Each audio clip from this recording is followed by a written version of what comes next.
William Gargan stars as Barrie Craig, confidential investigator.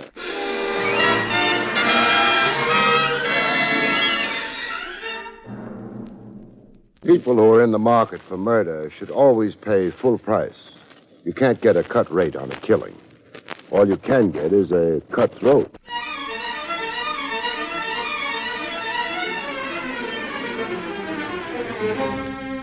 The National Broadcasting Company presents William Gargan in another transcribed drama of mystery and adventure with America's #1 detective, Barrie Craig, confidential investigator.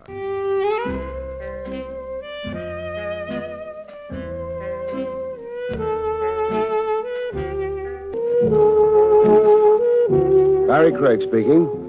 In spring, they say, a young man's fancy lightly turns to thoughts of love.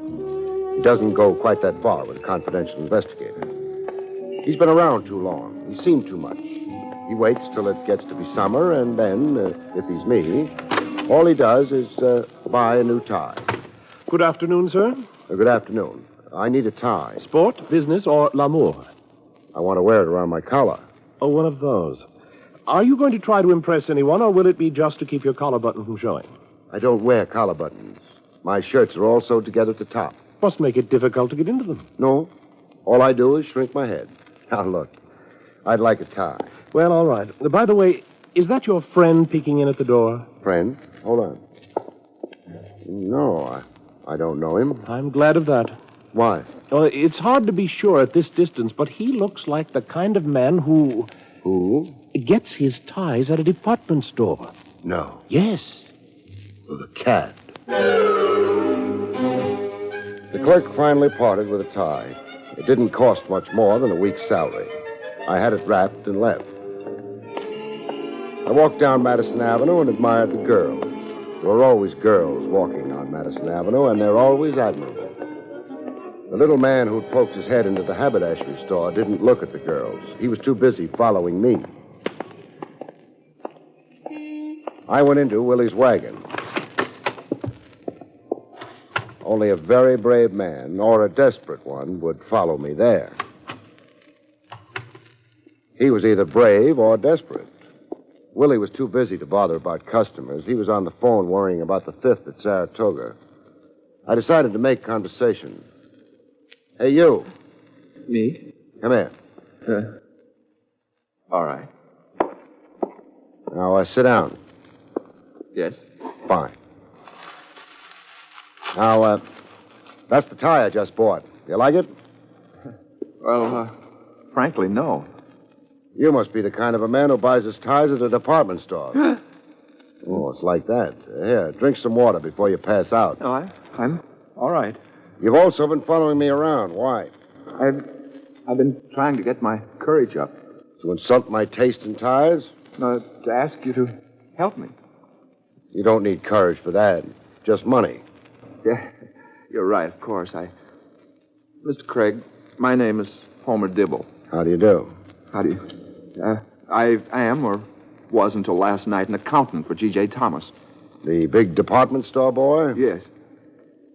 Well, I was working on the quarterly audit yesterday, and I'd caught up on my regular work, and I found a minor discrepancy in the accounts. In whose accounts? I didn't know. I had only the final balance sheets. I'd have had to check back on the departmental reports to find out who was responsible. And did you do that? Oh, it was a question of getting authority, so I reported the discrepancy to G.J. himself. And? G.J. was very strange, abrupt. He said he knew about the discrepancy, that he was going to take care of the embezzler himself. And why the devil had I rushed the audit? He doesn't approve of ambition? Well, I don't know, but the last thing he said to me was... Yes. Dibble, you're fired. Nice man. Oh, I'm sure G.J. wasn't himself. Mr. Craig, I liked my job at that store. There must be something behind G.J.'s firing me like that. If you'd look into it... Well, could be. That minor discrepancy you mentioned, how much was it? $37,241.98. Obviously an inside job. That 98 cents. I think we'd better go visit Mr. Thomas. I don't dare. If he knew I'd spoken to you about it. He's doing a very dangerous thing.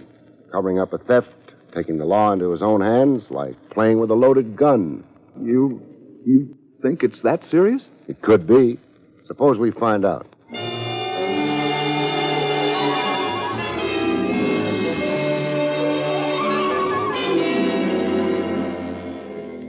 Mr. Dibble was highly concerned. I was highly concerned, too. The situation had all the ingredients of a beautiful mess. I don't admire messes, especially when they involve $37,241. Oh, yes, 98 cents.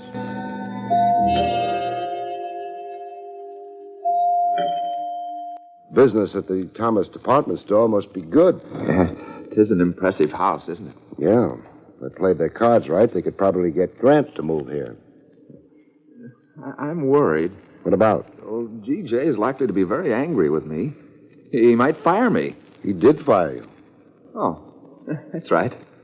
I don't think that doorbell took the first time. Maybe not the second time either. So that's an answer, one I don't like. Well, it's open. That yell came from someplace down that corridor. Oh, dear. Whatever will G.J. say? Oh, we'll ask him. First, we've got to find him, though. Door up ahead's ajar. Uh-huh. Leads to the place these doors always lead, the library. Good heavens. G.J.'s butler's lying down. Looks very peculiar. Maybe he didn't think of that when he fainted, after he yelled. Fainted? At what? Well, it's seeing G.J. Thomas behind the desk here. I can't... Lying down, too. But his case is a little more serious. There's a knife in his back. Oh dear. Easy, now don't you start fainting on me. What happened is obvious. We rang, the butler started down the hall, went into the library to check with Thomas, saw the blood, and... Well, what happened to Thomas is obvious, too. Someone murdered him? Whoever it was didn't stick a knife into his back because he thought it would improve Thomas's disposition.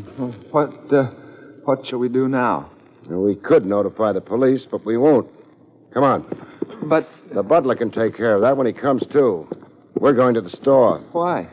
Dollars will get you donuts that murdering Thomas was only half the murderer's job.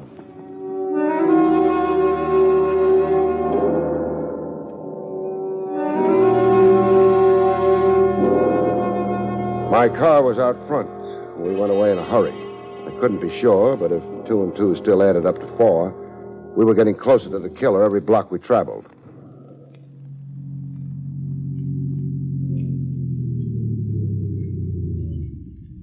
Well, G.J. Thomas's pride and joy.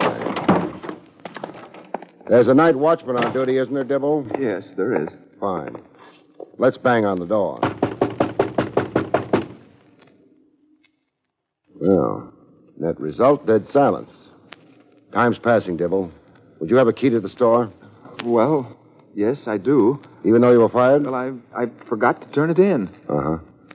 Okay, open the door. All right.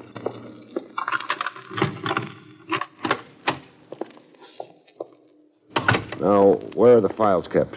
Second floor, accounting department. Lead the way. Yes, Mr. Craig. Place doesn't look right. No women battling happily over marked-down girdles. Up these stairs, Mr. Craig. No sight or sound of the night watchman yet. I could be happier if I could locate him. Along this hallway. That door there. Uh-huh. Well, the light's on, and... Now, don't faint, Dibble. There's your night watchman, unconscious but alive. More bodies lying around in this case than... Hey, Dibble. Yes? Smell anything? I think it's smoke, sir. Smoke. Where's that door lead? The inner office. Inner office.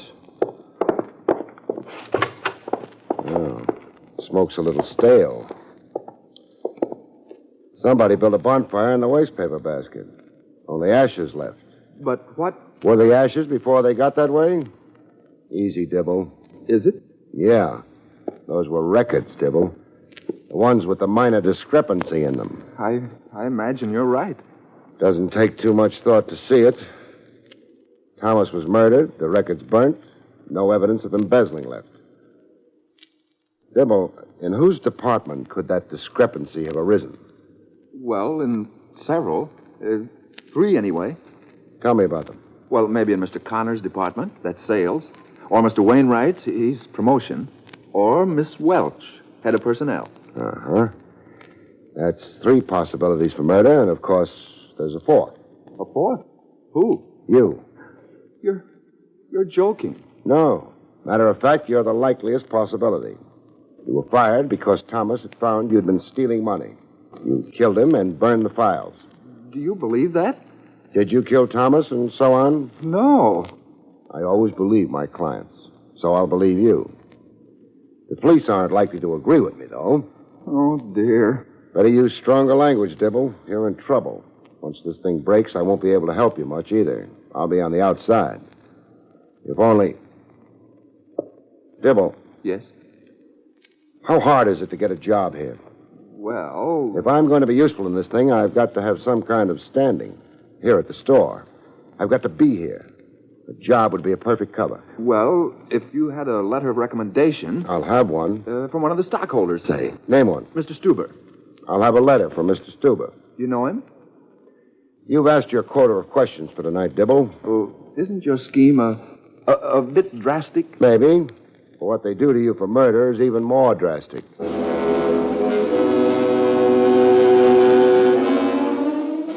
Mr. Dibble blinked his eyes several times and started to turn green. On him, it didn't look good. I dragged him out of the store. The air helped, and by the time I dropped him at his house, he looked comparatively normal. I wouldn't know compared with what. And the next morning, I reported to personnel at the G.J. Thomas department store. After a while, somebody got around to noticing me. It couldn't have been more than a week later that, Mr. Craig. Yes, Come in, please. thank you. I've just been reading this letter of recommendation of yours. You must be a slow reader. I beg your pardon? I spent most of the morning in that anteroom. I didn't care for the furnishings to start with. Now, look here. You're Miss Welch, aren't you? I am. And why don't you stop trying to sound as if you were 50, hopeless, and hideous? That's a nice blush. Well, now, you can stop all that. This letter gives you a very nice recommendation. It should. What? Mr. Stuber is very enthusiastic about me. So I notice. Which means that whatever I personally think of you, I'll have to hire you. What do you personally think? Oh, you don't have to answer that now. Thank you. Save it for after hours. The question is, where can you serve Thomas best? Well, it's your question. Go ahead and answer it. I could put you in lingerie. Over my dead body. Say, there's a joke there if we want to struggle for it. We don't. Oh, I know. I don't like the look in your eye. It's not friendly. We're starting a demonstration display in the basement today of dishwashers. Dishwashers? I'm not the domestic type. Women away from home don't look for the domestic type. You'll do. Mr. Craig, is it? You know it's Mr. Craig. Does it have to be... Dishwashers? Yes. Okay, Miss Welch. To the dishwashers.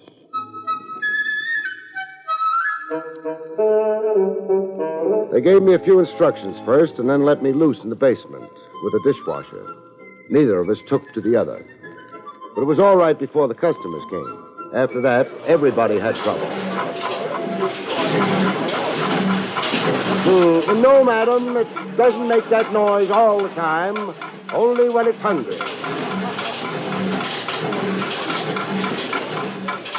Madam, it's of no interest to me at all that your husband's a vegetarian. This machine washes dishes, not your husband. You want me to demonstrate this machine to you? Okay, lady. Now you take a dish here. Any dish, even one like this. Now you put it in the machine. Now you press the button.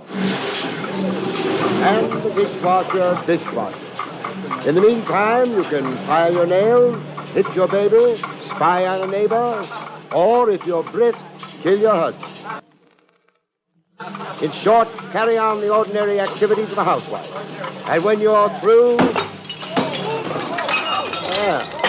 find out you needn't bother any longer about that dish. You sweep up the pieces, place them in a convenient can, which can be purchased in the can department, and then you dine out. Good afternoon, madam. Craig, Oh, hello, Miss Welch. I've been watching you work. You should have told me. I'd have made an extra effort. Heaven forbid. There's a phone call for you, Craig, in my office. Thank you. After you're through, I've something to say to you. I'm looking forward to it. Only one thing. Before you go, Yes, did you change the hookup on the machine around any? a little here and there. Didn't our mechanic take care of that? Sure. But then all the darn machine did was wash dishes. Miss Welch was very pretty, even when she wasn't blushing. She was even prettier when she blushed. But then I decided the red in her face wasn't a blush. I went to take my phone call. Hello? Mr. Craig, Yeah. this is the Samaritan Hospital. A friend of yours, Mr. Dibble, asked us to call you. What's he doing now? He was struck by a hit-and-run driver this morning. What's his condition? He wants to see you as soon as possible. I'll be over, His but condition is fair, Mr. Craig. I suggest you put a guard in his room. But we don't do that with accident victims. What makes you think it was an accident?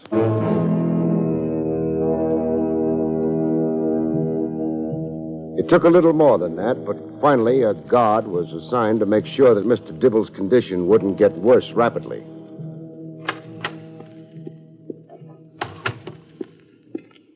Finish your phone call, Craig. Finished.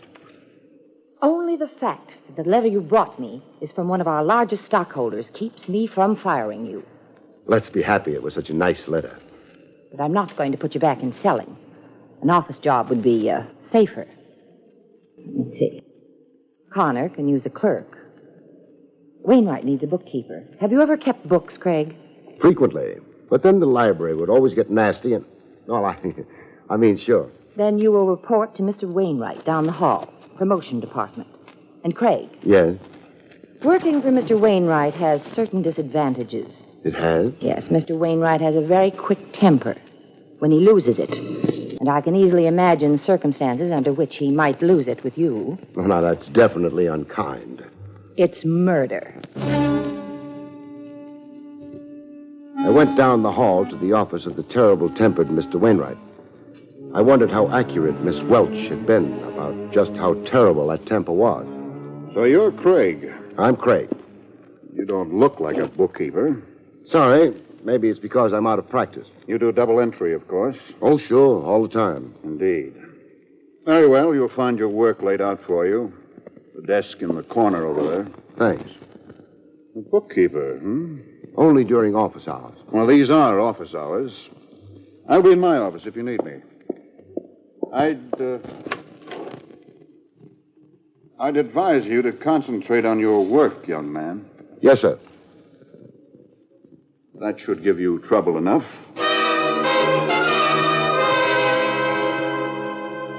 I didn't like Mr. Wainwright's last remark. It was so right.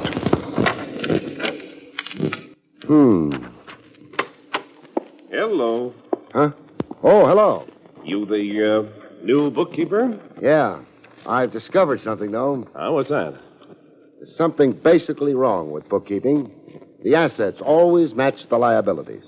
It can't be coincidence. You're Craig, all right. I'm Craig, all right. My name's Connor, head of sales. Craig, it must have seemed a good idea to you. What must have? Pretending to be an employee here and working on the suspects from the inside. Oh, it was a wonderful idea. Didn't work too well, would you say? Oh, we all know who you are. Miss Welch? Wainwright? Yes? Did I talk in my sleep? No, I haven't slept around here yet. Miss Welch's receptionist recognized you. I didn't recognize her. A friend of hers once hired you. Too bad. Interesting anyway that a couple of suspects pretended not to know me. Miss Welch and Wainwright. Well... And the third one is maybe hoping to make that seem important, clearing himself in the process. All I can say to that is no. But I'd advise you to be careful. Whoever stabbed G.J. and knocked out the night watchman in order to burn the records... How did you know that the night watchman had been knocked out? Well, Wainwright told me.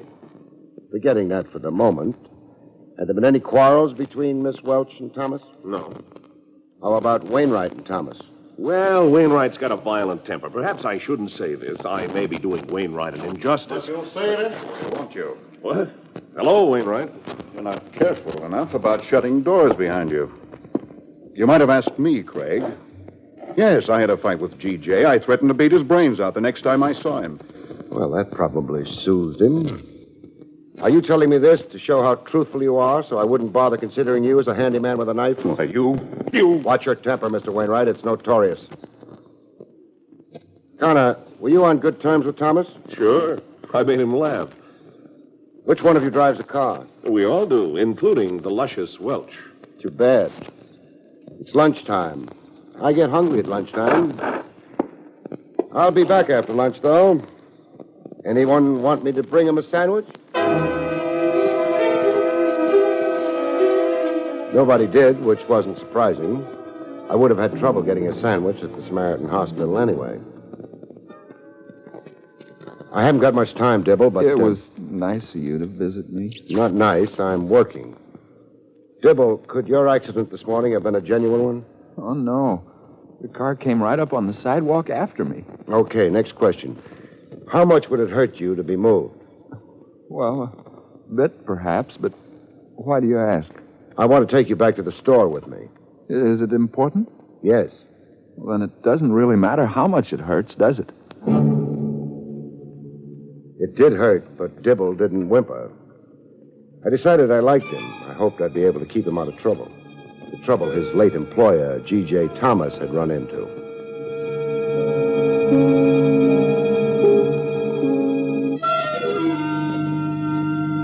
On the ride over to the store, I coached Dibble.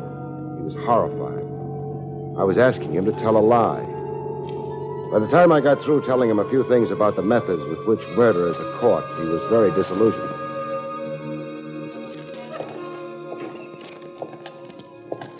How's the wheelchair feel? Only way to take a walk. Won't everyone be surprised to see me here? Happily surprised, except one person. Who's that? The murderer. Now, the first stop, Wainwright's office. Now, let's get the door open. And make an entrance. What the devil? Now, hello, Mr. Wainwright. Meet Mr. Dibble. I know, Dibble. What happened to you, Dibble? Somebody tried to kill me. A rabbit like you? Even rabbits can be dangerous. Mr. Wainwright, would you mind getting hold of Mr. Connor and Miss Welch? Why? It might be fun. I don't think it will be fun. Well, do it anyway. After all, you know who I really am. Well, all right. Mr. Wainwright didn't seem very happy about something or other. He's not a happy man. Don't worry about it. You remember what I told you to do? I remember. Good. Good afternoon, gentlemen. Good afternoon, Mr. Connor. Brother, what a binge you must have had. I'm not hungover. I was run over. Oh, sorry. I was just trying to be light and happy. The rest of our miserable little crew. Darling Miss Welch, stalwart Wainwright. Oh, of course, someone's missing. Who? G.J. Thomas, remember him? Shut up, Connor. Mr. Wainwright is so blunt, manly. If nobody minds, I'd like to point out that someone in this room murdered Thomas. I mind, but what can I do? Actually, there's no problem. The identity of the killer wasn't hard to establish. But there was a lot of confusion around that central point. It might help to clear it up. Well, go ahead. Clear it up. Thanks. Now, one of you three had embezzled some $37,241. And 98 cents. Let's not forget the 98 cents. Thomas knew about that, summoned the guilty one to his house in order to confront him or her with his or her guilt. Is that fact or theory? Half and half, say. Now, the guilty one promptly proceeded to kill Thomas. Dibble, whose account was short $37,000 odd? Come on, Dibble. All right. Miss Welch's account. What? Well. You said something, Miss Welch? What? That statement's ridiculous. That won't stop him from making it in front of a jury. It'll be his word against mine. We all know the records themselves were destroyed. Still, a jury might believe Mr. Dibble. What do you think, Wainwright? I think Dibble's crazy. And you, Mr. Connor? I never cared for the luscious Welch, Craig. So efficient. I'm glad the record showed her to be the embezzler. But they didn't. What? Well, what do you... They were burned before Dibble got to them. Then how does he know she was the He one? doesn't. This isn't very funny. It isn't funny at all. Wainwright, did you tell Connor the night watchman had been knocked unconscious when the records were burned? No, I didn't know that myself.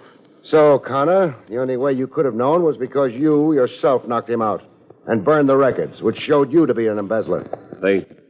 Maybe they did, but they were phony.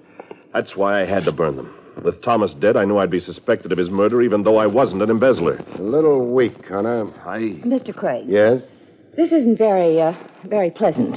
Is it all right if I leave now? Sure. Thanks. Clever woman, Miss Welch. Forget her. What I want to know is why Let's Connor... not forget Miss Welch. What are you driving at, Craig? You're all overlooking one small fact. Which is... G.J. Thomas was stabbed in the back. In the back? That means... It means that Wainwright, who threatened to beat Thomas's brains out, has to be innocent of Thomas's murder. Of course. Unless there were signs of a struggle. No signs of struggle. Then G.J. would never have let Wainwright get behind him. True. We already know I didn't stab G.J. Craig, will you stop sidling around? Keep your voice at normal level and keep talking. But where does G.J.'s being stabbed leave me? Equally innocent. The records show... They were false. ...that you were an embezzler. He'd summon you to his house to confront you with your supposed guilt. Would he have... Let me get behind him? Of course not. But there's someone who did get behind him. Someone who's behind this door. Sorry to disturb your aim. Yeah, I'll take that. Oh, thanks. Yeah. Someone who got behind G.J. Thomas. Someone he didn't suspect and hadn't fought with. Who could it be but... Miss Welch. The police came and took her away. She'd stopped looking luscious by that time. She was a killer, trapped. And killers are never luscious or lovely or anything else but deadly. Miss Welch had embezzled the money, falsified the records, and it was very clever of you to detect her, Mr. Craig. Thanks. Oh, I have your check here. Oh, forget it. What? You're getting your job back at the store, but even so, you can't afford me. Besides, I make it a rule never to get paid twice for the same job. But you haven't... I will be.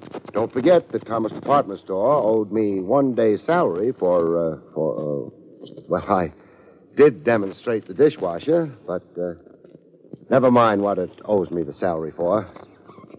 Just make sure they pay it.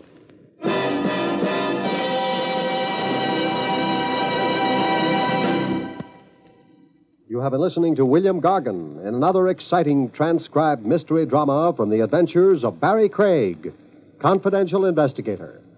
Tonight's story, Death's Bargain Basement, was written by Louis Vittes. Good night, folks. See you next week.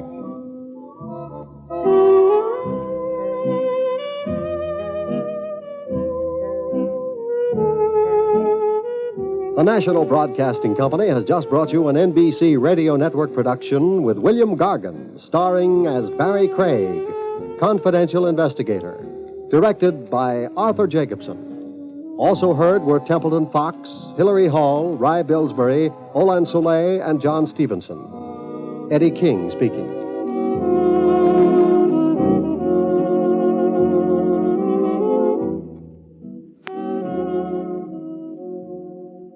Three chimes mean good times on NBC.